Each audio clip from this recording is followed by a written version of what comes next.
Ladies and gentlemen, do gather round. I'm a real preacher from Flying Spaghetti Monster. I'm a real preacher from the cult of the Pastafarian. Please, we don't like to be called Pastafarian anymore. If you could use the full name of the church, which is, of course, the one and true and official church of the Flying Spaghetti Monster, he that created all, the source of everything. And if you would please use that full title in all of your articles about our religion, we would appreciate if you follow our style guidelines. Ladies and gentlemen, do step right up. We will be having a song and a prayer. Let me retrieve my songbook. I had a one-way ticket to the place where all the demons go, where the wind don't change and nothing in the ground can ever grow. No hope, just lies, and you're taught to cry in your pillow. But I survived, and I am still breathing. Ladies and gentlemen, please do join us as we play the one true creator of this reality, the God of love and truth and brotherhood, the source, Flying Spaghetti Monster, oh Flying Spaghetti Monster. We come before thee in humility and stupidity, ridiculousness, and we understand the difference between finite and infinite is a ridiculous difference. We understand all of our attempts to understand you are fruitless and wrought with peril and dangerous. We understand that we will never understand you, as you are bigger than our minds are capable of understanding. We thank you for this creation, the beauty of it. We thank you for the love that instills it. We ask thee to please stay the fuck away, as the chaos is the deific is unnecessary. We're grateful for the responsibility to be moral that thou hast given us. We accept it with relish and pleasure and pride, and we thank you for our ability to love one another in your name, our ability to come together in truth and morality, how we can build together and cooperate, and we can create for those who come after us something that we can be proud of. In the name of truth and love, in the name of brotherhood, in the name of Flying Spaghetti Monster, amen. I used to bite my tongue and hold my breath, scared to rock the boat and make a mess. So I sat quietly and agreed politely. I guess that I forgot that I had the choice. Louder than a lion, because I am a champion, and you're going to hear me roar, oh. Those, of course, the immortal words of Katy Perry, the great American prophet, who taught us these wonderful things. Please do join us in the one true cult on this earth, the cult of Flying Spaghetti Monster. I have free placebo for anyone who would like free samples of the placebo, the wonder drug that all other drugs are measured against. Ladies and gentlemen, if you ever want to market a drug to the general public, you've got to do many tests involving placebo to prove that you can solve it better than placebo can, because placebo can solve anything, ladies and gentlemen. And I have the purest form of placebo that you can find in the downtown area today. Please do join me for services. I will now sermonize. This may be a bit uncomfortable, as I am going to convict you of your sin, ladies and gentlemen. Please allow me to tell you what you're doing wrong, because you are. We are not performing quite up to the expectations of Flying Spaghetti Monster, and we really ought to rethink how we approach some of these ideas. Let's see what I have here in my sermonettes. Bow chicka bow. We put the fun in fundamentalism.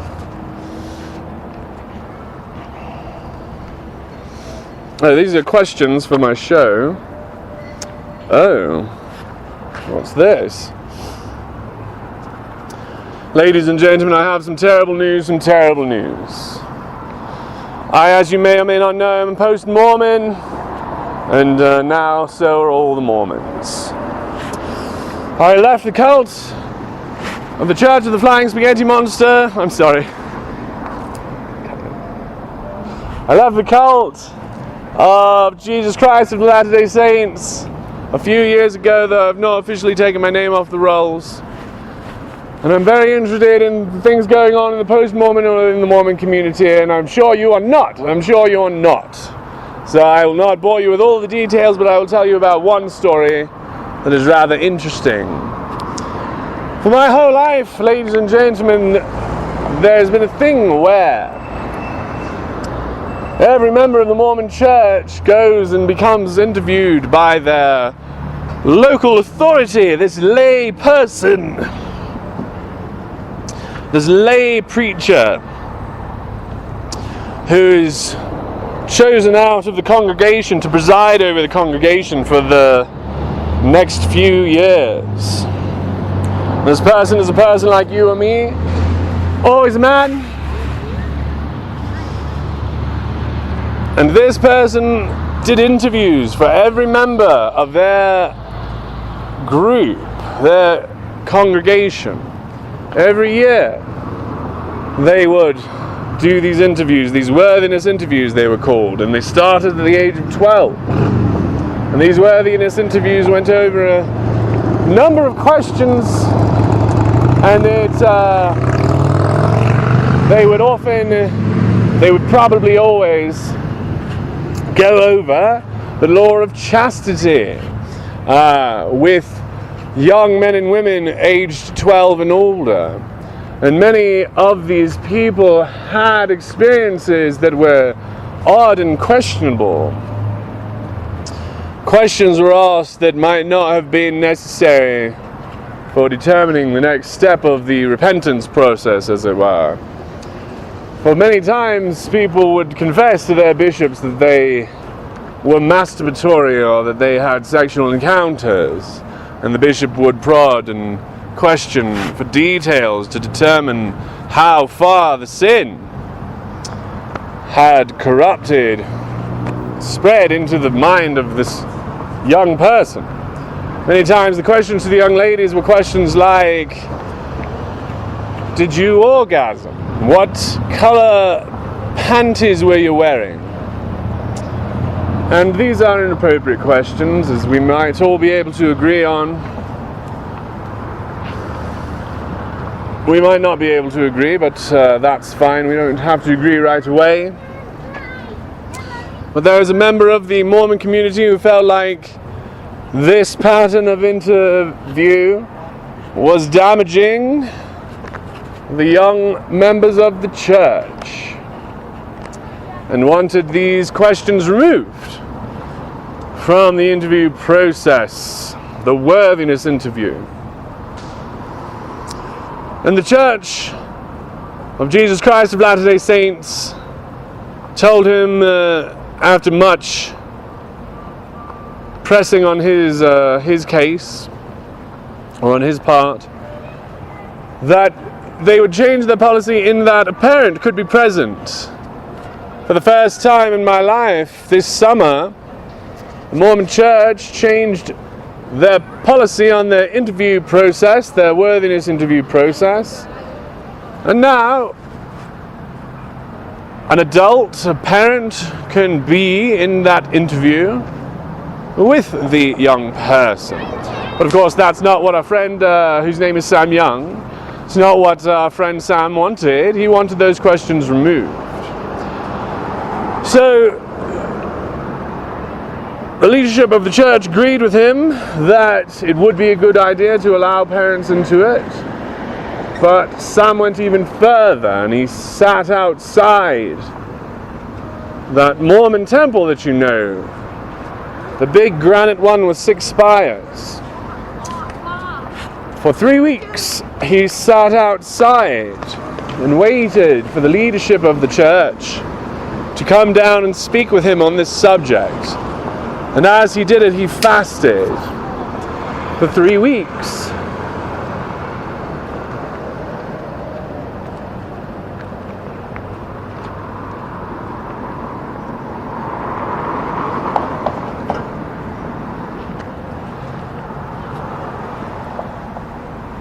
And as you can probably imagine, nobody came to talk to him about protecting the children in the Mormon Church. And in fact, on the last day, where a faithful member of the Church of the Mormons sat outside pleading with the leaders to please talk to him about this subject, the 90-year-old prophet of that church released a statement to the public that he would like them to stop calling them Mormons and start using the full name of the church and not use any shortenings like LDS, not call them Latter-day Saints, but to call them members of the Church of Jesus Christ of Latter-day Saints.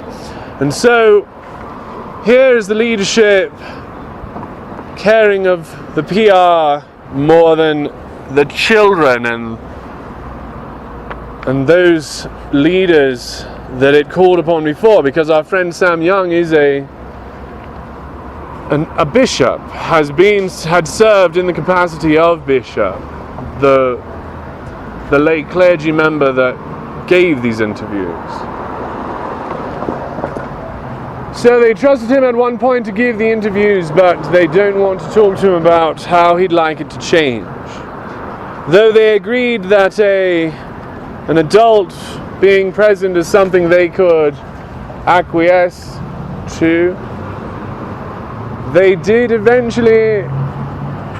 They are now excommunicating our friend Sam Young. They have told him that though his protests were right, though they agreed that a parent could be allowed in these meetings and interviews, and they changed their behavior because of Sam Young's pressure, he recognized that they had not given that which he was asking for and continued it, and they of course are now removing him from the group. Ladies and gentlemen, the first rule of Fight Club is to obey your preacher. The one true cult on this earth, the cult of Flying Spaghetti Monster. Free today, placebo for new members. I don't know if you can feel it around us, ladies and gentlemen. A lot of our neighbors seem to have gone crazy. They seem to worship insanity. They worship idols and false gods, and it infects their morality. They worship a blood god, a god of war, and they worship war. These people are all around us, and they tell us that the bottom rung of humanity should be slowly dying to motivate you, ladies and gentlemen, to move up the pyramid, because they believe in a god of pyramids. They believe in a patriarch of power structure. The Flying Spaghetti Monster does not believe in any of these pyramid structures. He does not need to outbreed the competition, for his ideas can change minds. He does not need to make as many babies as possible to win the religious war, for his ideas and memes are that which are worthy of believing. The people around us who worship false gods bring their morality into our country, their false morality. They worship idols and they put the name of their god on their idol. They put their god on our money. It was not there from the beginning, ladies and gentlemen. It happened during the Civil War, when half of this country rose against the other half. And I don't know if you can imagine what it was like back then, when half of this country hated the other half so much that they would raise arms to protect their right to keep slaves. Well, what are those who are willing to raise arms now protecting? What religious freedom are they protecting? Their right to hate the homosexuals, ladies and gentlemen, their right to call women lesser. And they will raise arms for this, for they worship false gods and false idols, and they will break this country for their God. For theirs is a political God. He does not want to sit on the sidelines. He wants to rule. He calls himself king. But Gondor has no king. Gondor needs no king. And the king of the Jews is not invited to rule over my family, for he is a God of blood and hate. He says, if you do not hate your mother and your father, you cannot be his disciple. He promised to break all families. When there are 5, it will be broken. 2 to 3, he promised. These are not family values. These are not American values.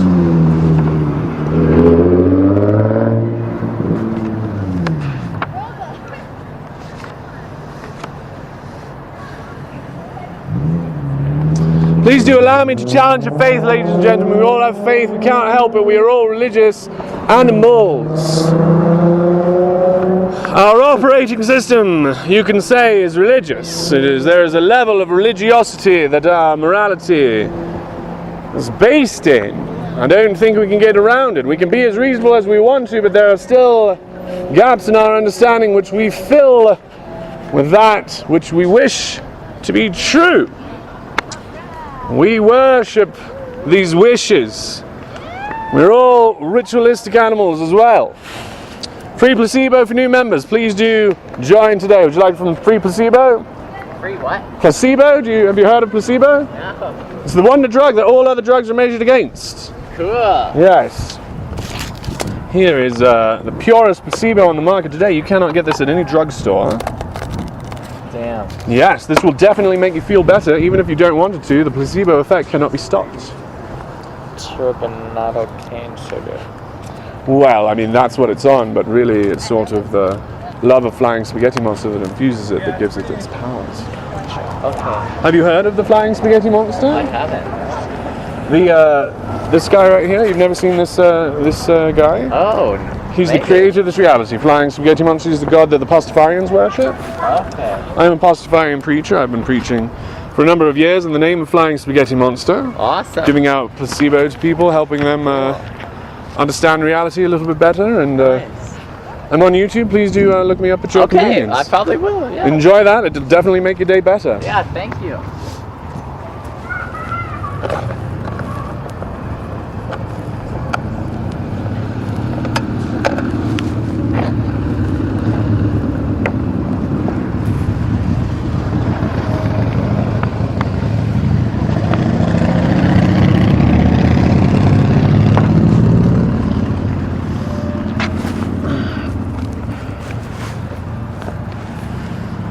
We are also very ritualistic as animals.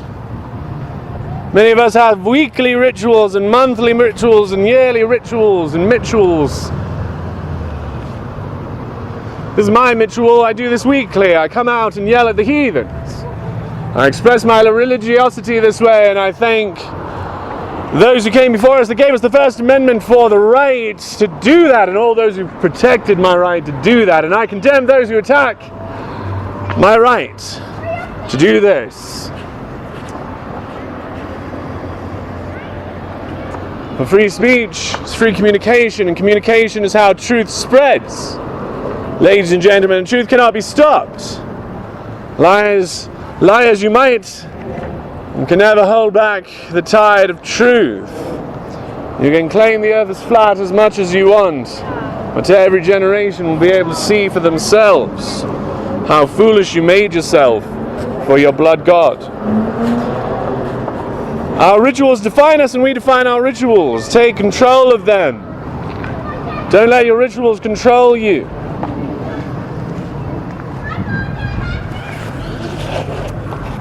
If you don't believe in Jesus, don't celebrate Christmas. Do something else. There's more for you.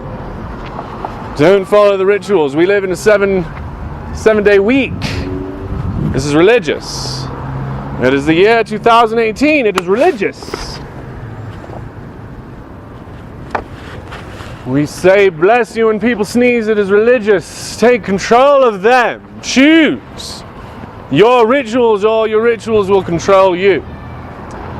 And who created these rituals? When were they created? Handed down generation to generation through flawed mind.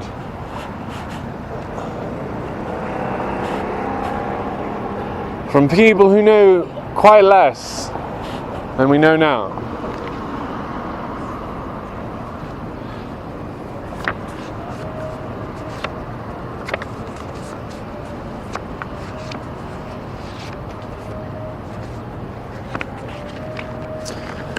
More news to talk about, ladies and gentlemen, more news. Recently in Dutchland, the Dutches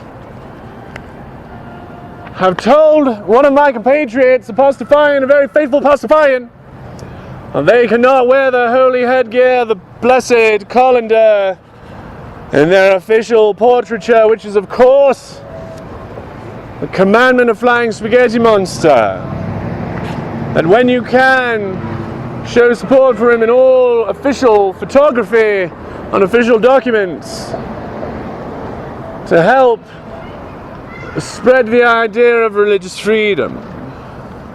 And the Dutch have told our sister, I believe, that her religion was not real enough to be expressed. A very, very strange argument in the world of religion, where everyone agrees that there is only one real religion. Yet there is not only one religion that's allowed to wear nonsense headgear. But for some reason ours is not, although we have been real for long enough to matter. We are real, and we are growing, the fastest growing cult on this earth. When will we be real enough? How many generations? Is that really the difference between a church and a cult? As the people in the cult know they're being fooled, but the people in the church just believe it. We choose what to believe, ladies and gentlemen. You choose your cult. Every religion is as real as the others. Not every God is true, obviously. But these are our religions. You cannot find a person who says they belong to a false religion. There are no people such, or thus. There are no such people. That one. Everyone believes they can see the truth from where they stand, ladies and gentlemen. And unfortunately, what you see is only that which you look at. We try to pretend that we can see it all, that we know what's going on, but the reality that you cannot ever escape is you've only seen that at which you've pointed your eyes. And you have been the agent that's been deciding where to point the eyes. And you have been in control of what you see, and you have limited it to that which you can understand or imagine. There's no way to escape the fact that the reality you live in is a construction of your mind. And the reality we share is infinitely more complex, and you cannot understand it, nor can I. And we can put our hands on the very obvious parts, communicate about them, come to a better understanding socially. Oh, anyway, fuck the Dutchlands for fucking telling our sister she can't wear a thing. Yeah, she sure fucking can. Fuck you. Shame on Dutch land for infringing on the religious rights of true believers.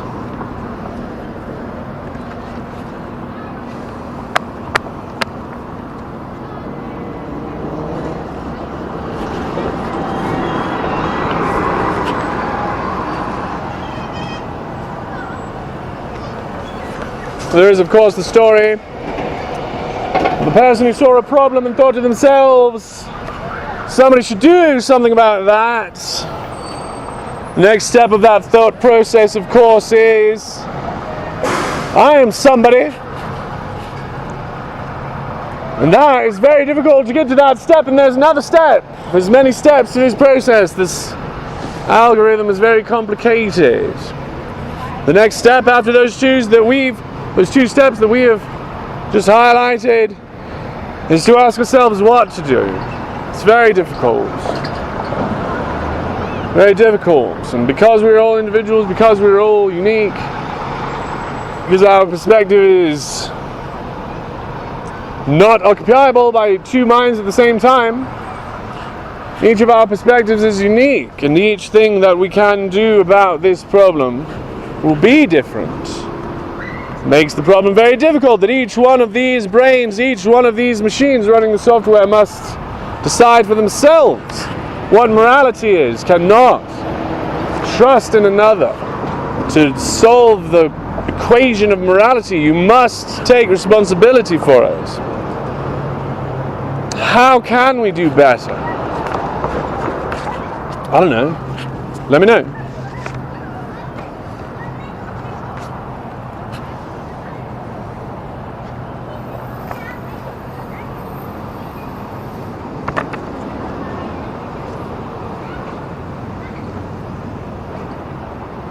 Again, we thank our patrons, the Scrupulous Atheist, Brian McCoy, and the Whore of Babylon, who have really helped us keep this thing rolling. We ask you to check out the Cincinnati Church of the Flying Spaghetti Monster. Steve Moses doing very great things out there. Very great things. I'm excited to meet him one of these days very soon. This is a growing church. Please join us and we will change this world for the better. Oh, Flying Spaghetti Monster, we thank you again for this time, for the chaos that you have created us out of. We thank you for the beauty and the insanity. We ask again that you stay away. We can take care of that which you have given us stewardship over. We pledge to truth and love and brotherhood that we will do our best. In the name of love and Flying Spaghetti Monster, Amen. Everywhere people stare, each and every day, I can see them laugh at me, and I can hear them say, you know, you really should hide your love away. In polite society, it's very common for us to hide all of our love away. How can I even try? I can't ever win. Hearing them and seeing them in the state I'm in, how could she say to me that love would find a way?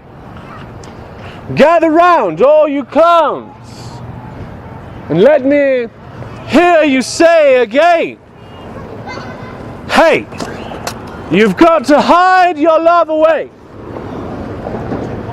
Hey, you've got to hide your love away.